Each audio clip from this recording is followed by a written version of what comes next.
Ang pag-ibig ko sa'yo, Ito ay pinahahayag sa inyong pag-iibigan, Joseph at Tirem. Ang buklod ng pag-ibig na magkaisang dibdib na siyang nag-uugnay sa Diyos at sa kanyang sambayanan.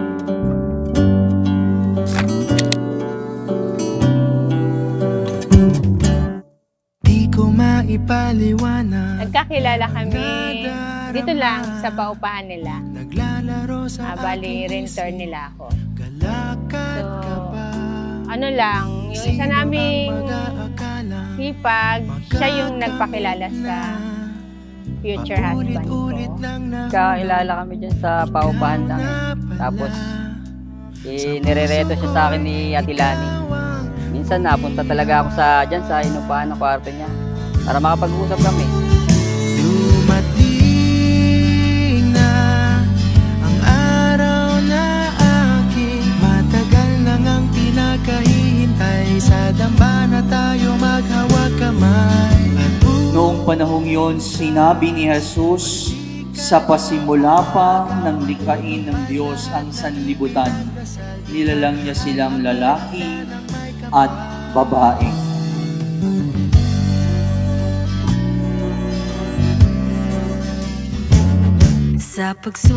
Kumusta lang? Everyday. Kumusta? Kumain ka na ba? Ganun lang. Ano, masungit daw ako. Seryoso. Pero mabait.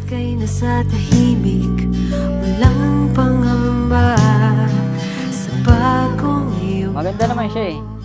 Kamukha nga siya ni Miriam eh. Lalo na po yung payat-payat pa siya eh.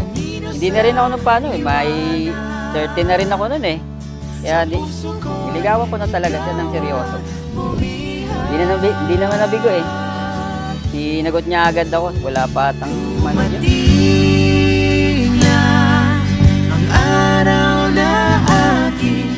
Pangarap ko talaga, dati, ayoko na mag-asawa. Kasi, siyempre, marami tayong napagdadaanan. Nung nakilala ko siya, yun na yung nasa isip ko, siya na yung para sa akin. Right person. Wala na akong hahanapin. Hanggang sa pagtanda namin magsasama kami, kahit may sakit na, alagaan ko siya. Na nandyan lang ako lagi sa tabi niya. Hindi alalayan ko siya, kahit alagaan ko siya pag may sakit siya. Kahit yung mag-asawa ng mga anak namin, magkasama pa rin kami.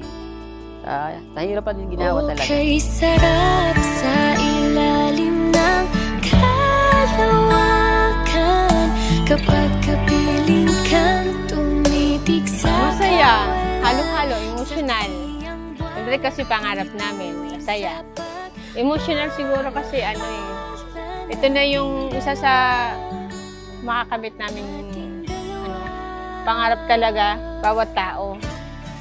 Tirem binti Bano Lim, mahal na mahal kita. At hindi kita iiwan hanggang sa dulo.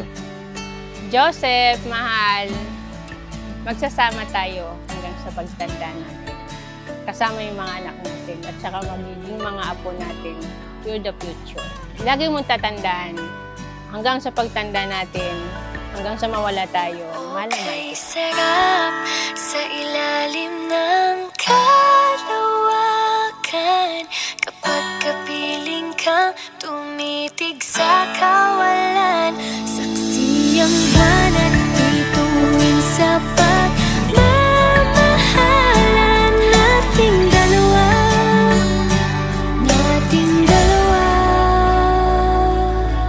Sige na nga po, hindi ko na po palalampasin ang pagkakataon at hindi ko napipigilan pa ang kinasasabikan ng lahat. Joseph, you may now kiss your wife.